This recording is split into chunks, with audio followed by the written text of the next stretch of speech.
Okay. My name's Eddie, and I'm a rising junior attending Bellarmine. My project is object detection with machine learning on Raspberry Pi. And I chose this project because I wanted to learn more about the process of machine learning. So from like gathering the data set to training to retraining, and then having like a model you can like plug images into, and then they give you results on what they're detecting. Yeah, I was pretty unfamiliar with that before this summer camp. And I also wanted to learn more about programming in Python. So yeah, I did a lot of that this week. So for my base project, I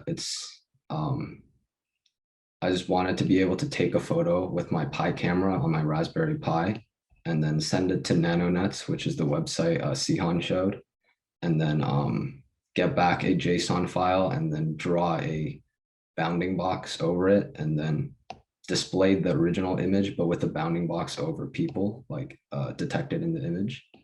And I will show you a demo video now.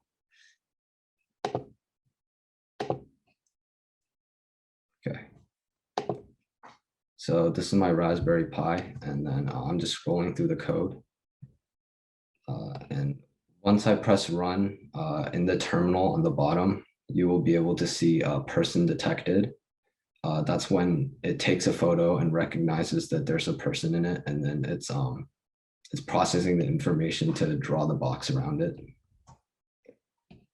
So while we're waiting for it to for the image to pop up, I can kind of explain my code.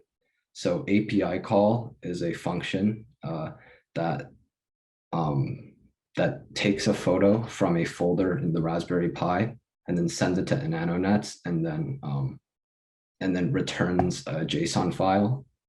And then the rest of my code is a while loop that reads the JSON file and then collects the necessary information to draw the bounding box. So here in the terminal, you can see the success is it's showing that NanoNets is returning information and it's reading it. And then, yeah, the image is about to pop up.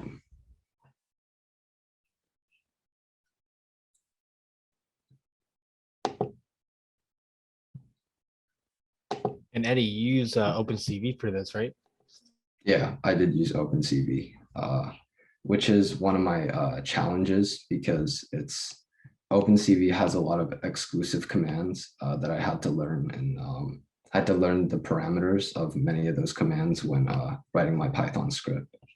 So yeah, that's it. That's my face with a bounding box around it. And then modifications. So my modification was to make a security camera, which meant I had to use OpenCV to make a live stream. And you didn't really see a live stream in that demo video because it was it took too long for NanoNets to like give back the information for it to be like frame by frame, and then it's more like one frame every 10 seconds, so it's not really a live stream. And then future modifications is once it detects a person, you can like it can send a notification to my phone.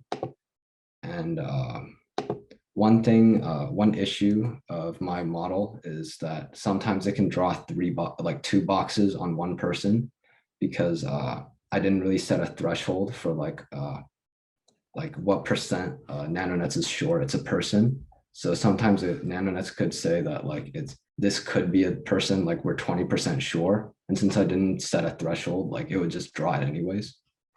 So yeah, that's something I will add.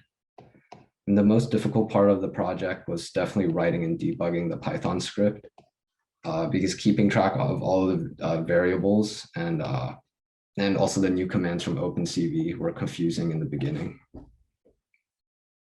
And my favorite aspect was definitely learning about the process of machine learning, which was my goal. It's the reason why I picked this project, to learn about the process of machine learning. And I also learned that engineering takes lots of trial and error. And when the code finally works, it's very satisfying. And that's it. Does anyone have any questions?